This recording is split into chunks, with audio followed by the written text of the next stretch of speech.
What's going on, Guardians? TBL here, back once again to bring you guys your weekly reset guide for the week of December 12th, 2017, the second half of the Curse of Osiris update. We did have some patch notes go into effect today. We'll be covering that in its own video. Right now, we're just going to be taking a look at the weekly reset, the new activities, and some of the new things you'll be able to get into in the world of Destiny.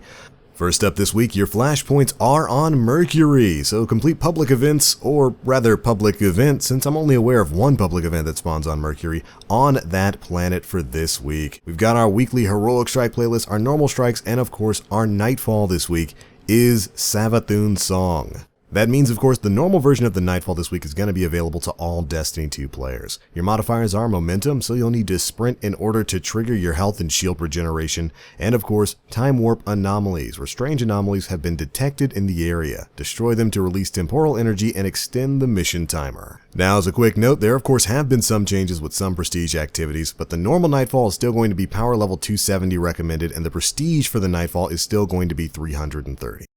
However, the Leviathan Raid change is in effect. This means that the normal version of the Leviathan Raid and the Prestige version are both now at power level 300. This is so vanilla players don't get locked out of access to stuff like the end of the Legend of Acreus questline. Bungie, of course, spoke a little bit about this in their blog post yesterday, and that change has gone into effect today. There's no real change with the Eater of Worlds, so if you've been playing that content, there's no real power level change at all there. Alright, let's move on to the tower and check out everybody's absolute favorite person right now, Tess with the Eververse. Let's see what's changed up this week. First off, my favorite emote in the game is on sale, the Confused emote, so you too can live out your inner fantasy of being John Travolta.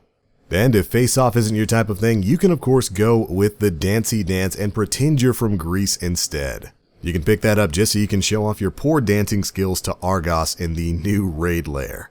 Out of that, the Sparrow this week is the Striped Abandon. Very red, very striped. If you're a New Monarchy fan, this one's just for you. And the ship is the Sailing Shield. Hear the thunder far off? It's us. It's always us. I'm not sure what that means, but it reminds me of Thunderlord, and now I'm incredibly sad. Moving on to the exotic ornaments, we've got two for the Rat King. First up, the Black Plague, and after that, we've got the Catacombs. Interesting that they would sell two ornaments for the same exotic this week. I'm not sure if they've done that before in this game, but there you go, those are the two ornaments. After that, the armor piece that's on sale this week is the class item. For you Warlocks, this is going to be the Omega Mechanos Bond. Look at it, super shiny, I guess. Not really worth spending a bunch of bright dust on, in my opinion. But the Ghost is the CAPTAINCY shell. It's super striped and, looks like a ghost. You, of course, get two random mods with this. Out of that, we've got the Guardian Pink Transmat effect. Your shaders this week are going to be FRUMIOUS Blue, if you want to go for that, I guess, nice, cool surf look, and then the Metallic Sunrise. This is one of the newer shaders. Got kind of a rustic sort of look to it if you're going for that old school cowboy. And then finally, we've got our tokens, the Fireteam Medallion, and then two new medallions. First up, we've got the Gleaming Boon of the Vanguard. When this is used during a strike, all players receive an Eververse gift at the end of that strike. Only one gift consumable may be used per player in an activity. And then we've got the Gleaming Boon of the Crucible, which basically does the same thing. You pop this bad boy in Crucible, and then every player will receive an Eververse gift at the end of the match. These are going to cost you about 750 bright dust a pop. And it's interesting, the notion of popping a boon that gives everybody you're playing with an Eververse item. We know that they're doing this for Vanguard and Crucible, and as a matter of fact, those go live this week as well. But I wasn't expecting that sort of thing to come out of Eververse, but those will cost you about 750 bright dust.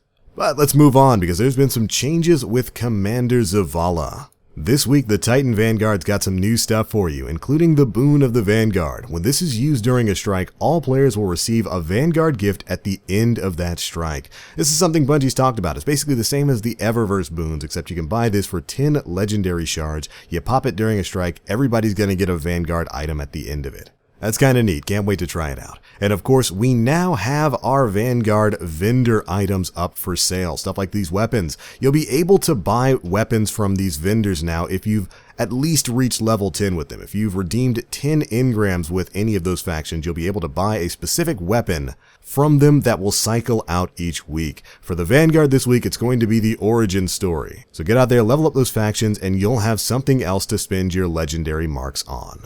And of course, the exact same thing is going on over at Lord Shaxx with the Crucible. This week, he's going to be selling the Autumn Wind Legendary Pulse Rifle. And again, of course, you'll need to have redeemed at least 10 engrams in order to unlock the ability to buy these things. And yes, it is retroactive. It goes back to basically whenever you started Destiny 2. So many of you will probably already have the ability to buy these weapons. And then, of course, we've got the Boon of the Crucible. When this is used during a Crucible match, all players receive a Crucible gift at the end of that match. This is going to run you 25 Legendary Shards.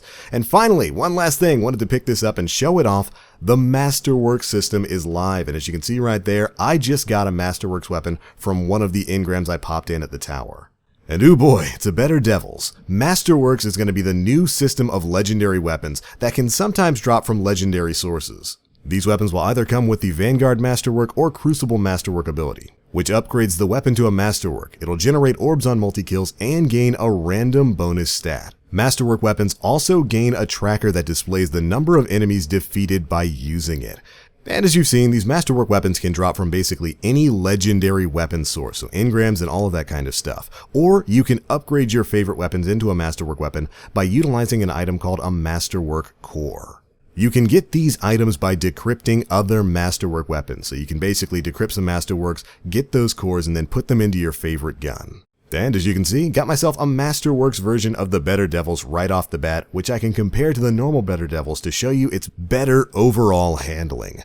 And of course, you have the ability to slightly re-roll these Masterwork perks. Once you've got a Masterwork weapon, if you get 3 more Masterwork cores, you can re-roll it. The ability is going to stay the same. You're still going to get those extra orbs on multi-kills, but you can change the stat that gets buffed. So instead of better handling, I might get better reload speed or something like that. So I'm super happy with this. Got my Better Devils. It's already a top tier weapon. I got a Masterwork version of it.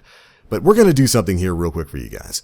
Chat, don't you ever once again say that I don't love you. Just to show you how the Masterwork system works, I'm going to go ahead and dismantle this thing right here on video for you to show you what it's like. So when you dismantle a Masterwork weapon, you get the Masterwork Core. You'll need 10 of these in order to upgrade another legendary weapon into a Masterwork weapon. So you'll need to get to a little bit of grinding before you can upgrade your own specific favorite weapon. Or if you get lucky enough to get it from a drop, you might not have to do that.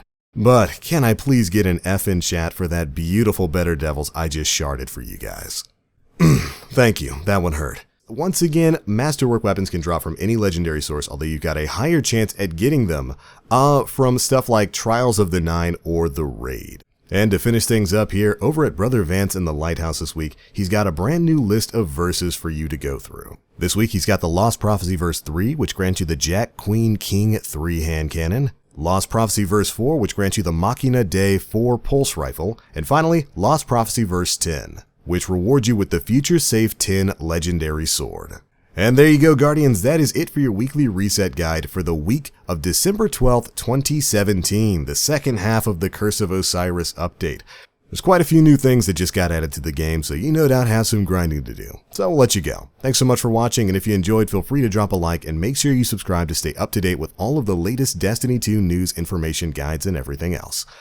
That's it for me. As always, I am the Black Link. You Guardians, stay frosty.